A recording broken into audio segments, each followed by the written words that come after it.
আপোনালোক সকলোকে আমাৰ পেজলৈ স্বাগতম জনাইছোঁ। আজি আসাম পুলিচ ABEBৰ কাৰণে কেইটামান ইম্পৰ্টেণ্ট কুৱেশ্যন লৈ আহিছোঁ।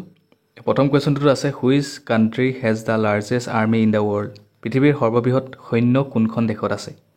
অপশ্যনবিলাক কৈ নাযাওঁ, আপোনালোকে উত্তৰবিলাক কমেণ্ট কৰি জনাব আৰু লাষ্টত আপোনালোকে ভিডিঅ'টোৰ শেষত কমেণ্ট কৰি জনাব কিমানটা কুৱেশ্যন পাৰিলে।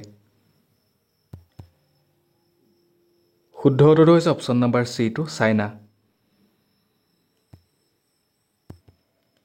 কুৱেশ্যন নম্বৰ 2 আছে when was the planning commission set up. পৰিকল্পনা আয়োগ কেতিয়া গঠন কৰা হৈছিল? শুদ্ধ উত্তৰটো হৈছে অপশ্যন নম্বৰ D2 1950। 1950 চনত পৰিকল্পনা আয়োগ গঠন কৰা হৈছিল। কুৱেশ্যন নম্বৰ 3 আছে who was the first deputy chairman of the planning commission of India. ভাৰতৰ পৰিকল্পনা আয়োগৰ প্ৰথম উপাধ্যক্ষ কোন আছিল? শুদ্ধ উত্তৰটো হৈছে option number B2 Gulzarilal Nanda. Option number B2 হৈছে ইয়াৰ শুদ্ধ উত্তৰ।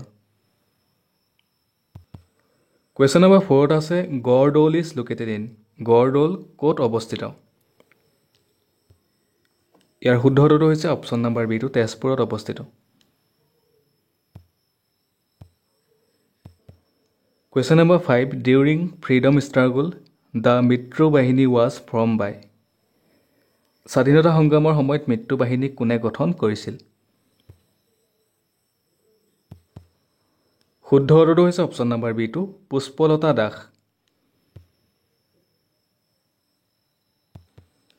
Question number 6 who is the author of the book changing India.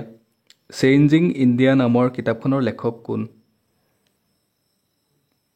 ইয়াৰ শুদ্ধ উত্তৰটো হৈছে option number A2 Manmohan Singh. Next কুৱেশ্যনত আছে where is the great barrier reef located. Great barrier reef ক'ত অৱস্থিত? ইয়াৰ শুদ্ধ উত্তৰটো হৈছে অপশ্যন নম্বৰ B2 অষ্ট্ৰেলিয়াত আছে।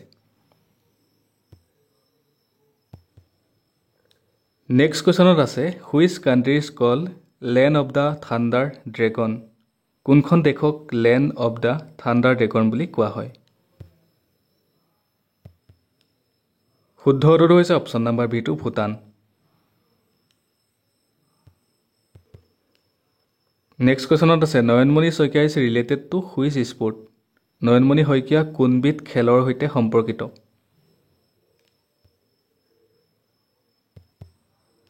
শুদ্ধ উত্তৰটো হৈছে option number B2 lawn ball. Next কুৱেশ্যনত আছে Judima festival is celebrated in which town city of Assam. Judima উৎসৱ অসমৰ কোনখন চহৰত উদযাপন কৰা হয়? ইয়াৰ শুদ্ধ উত্তৰটো হৈছে অপশ্যন নম্বৰ B2 হাফলঙত জুদিমা ফেষ্টিভেল উদযাপন কৰা হয়। নেক্সট কুৱেশ্যনত আছে which is the largest salt water lake lagoon lake in India. ভাৰতৰ সৰ্ববৃহৎ নিমখ পানীৰ হ্ৰদ বা লেগুন হ্ৰদ কোনটো?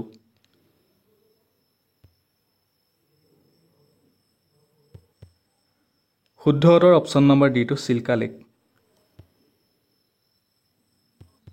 নেক্সট কুৱেশ্যনত আছে what is the origin of Nile river. Nile নদীৰ উৎপত্তিস্থল কি? ইয়াৰ শুদ্ধ উত্তৰ হৈছে অপশ্যন নম্বৰ B2 ভিক্টৰিয়া হ্ৰদ Victoria lake. Option number B2 শুদ্ধ উত্তৰ। নেক্সট কুৱেশ্যনত আছে who is known as the father of Assamese prose literature. কাক অসমৰ গদ্য সাহিত্যৰ জনক বুলি জনা যায়? শুদ্ধ উত্তৰটো হৈছে option number A2 Bhattadev. Option number A2 হৈছে ইয়াৰ শুদ্ধ উত্তৰ। নেক্সট কুৱেশ্যনত আছে which day is celebrate observe as rhino' day in Assam. কোনটো দিনত অসমত গড় দিৱস হিচাপে পালন কৰা হয়? শুদ্ধ উত্তৰটো হৈছে অপশ্যন নম্বৰ C2 22 ছেপ্টেম্বৰ। 22 ছেপ্টেম্বৰত পালন কৰা হয় গড় দিৱস।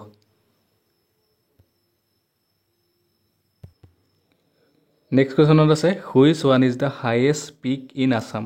কোনটো অসমৰ সৰ্বোচ্চ শৃংগ হয়? শুদ্ধ উত্তৰটো হৈছে option number B2 Laike peak. Option number B2 হৈছে ইয়াৰ শুদ্ধ উত্তৰ। নেক্সট কুৱেশ্যনত আছে which state is not covered under the jurisdiction of Guwahati high court কোনখন ৰাজ্য গুৱাহাটী উচ্চ ন্যায়ালয়ৰ অধিকাৰ ক্ষেত্ৰত অন্তৰ্ভুক্ত নহয়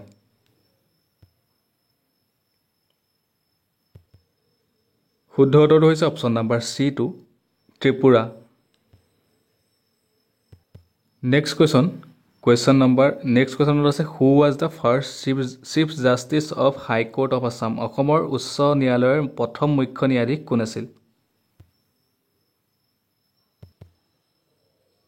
শুদ্ধ উত্তৰটো হৈছে option number A2 RF Lodge option number A2 হৈছে শুদ্ধ উত্তৰ